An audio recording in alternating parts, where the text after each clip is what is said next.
गांठ है भैया, देखिए ये हमारा एक मतलब समझ लीजिए बाजी बच्चे इसके बाजी में, ये फिरोजपुरी कबूतर बहुत मतलब अब समझ जाइए, अभी बहुत प्यारा कबूतर, दिल से दिल को छू लेने वाला। खैरिश भाई ये आपका सामान मिल गया मुझे, गांठ वाला, ठीक है, आज मिल गया है। तेरी शोहरत सुन सुन के फरियादें लाया हूँ, ठीक है, दुआ करे बाकी इंशाल्लाह, ठीक है, परिंदा ठीक हो जाए, ठीक है, सामान मिल गया, मेहरबानी आपकी, ठीक है भाईजान। श्योर है सुल्तान, वाकई में तू सुल्तान है।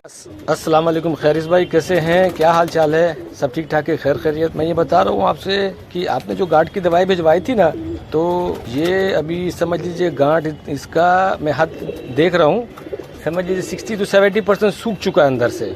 अल्हम्दुलिल्लाह वो गांठ की जो दवाई भिजवाई थी ना आपने, अल्हम्दुलिल्लाह काम किया उसने, ठीक है। ये वो परिंदा है माशाल्लाह, ठीक है भाईजान, शुक्रिया आपका।